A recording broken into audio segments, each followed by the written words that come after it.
এপারে থাকিব এপারে থাকিব ওপারে থাকিব যাব না দূরে সরিয়া বন্ধু পরজনমেও মরিয়া এপারে থাকিব ওপারে থাকিব যাব না দূরে সরিয়া বন্ধু পরজনমেও মরিয়া। বুকের ভিতরে রাখিব তোমারে আমার পরাণ করিয়া বন্ধু জনম জনম ধরিয়া। বুকের ভিতরে রাখিব তোমারে আমার পরাণ করিয়া বন্ধু জনম জনম ধরিয়া।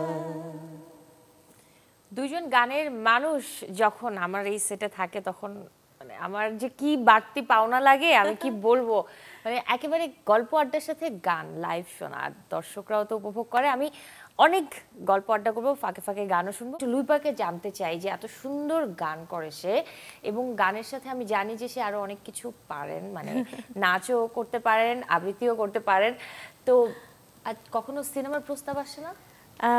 আসলে আনফরচুনেটলি প্রথমে আমি সবই করেছি, মানে গান করেছি, নাচ করেছি, মঞ্চনাটক করেছি, কবিতা আবৃত্তি করেছি।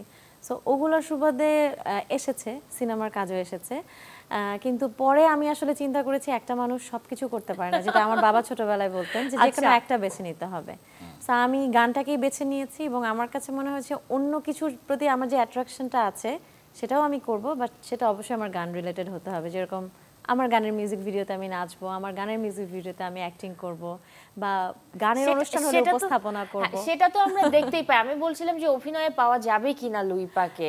না, একেবারে সেপারেটলি শুধুমাত্র অভিনয়ে আমি এটা কখনোই যাচ্ছি না আসলে। ওকে, লুইপার কাছে আরেকটা প্রশ্ন আমার আছে, পরে জানবো সেটা, বাট তার আগে আমি একটু অপু আমানের কাছে আসতে চাই। ভাইয়া অনেক গান করেন, খুব দারুণ দারুণ গান আপনার কাছ থেকে আমরা পাই, এবং অনেক জনপ্রিয় গানগুলো আপনি আবার নতুন করে গাইছেন, সেগুলোও আমাদের বেশ ভালো লাগছে।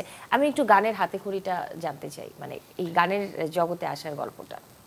আমার পরিবার থেকে আসলে আমার গানে আসা, আমার বাবা গানের শিক্ষক, তার কাছে গান শেখা, আস্তে আস্তে বড় হতে হতে তার কাছেই গান শেখা। এখনো বাবা গান শিখিয়ে যাচ্ছেন, এবং আমি কোনো সমস্যায় পড়লেও এখনো তার কাছ থেকে শিখি। দারুণ দারুণ, এটা হাততালি দেবার মতো কথা সে বলেছে।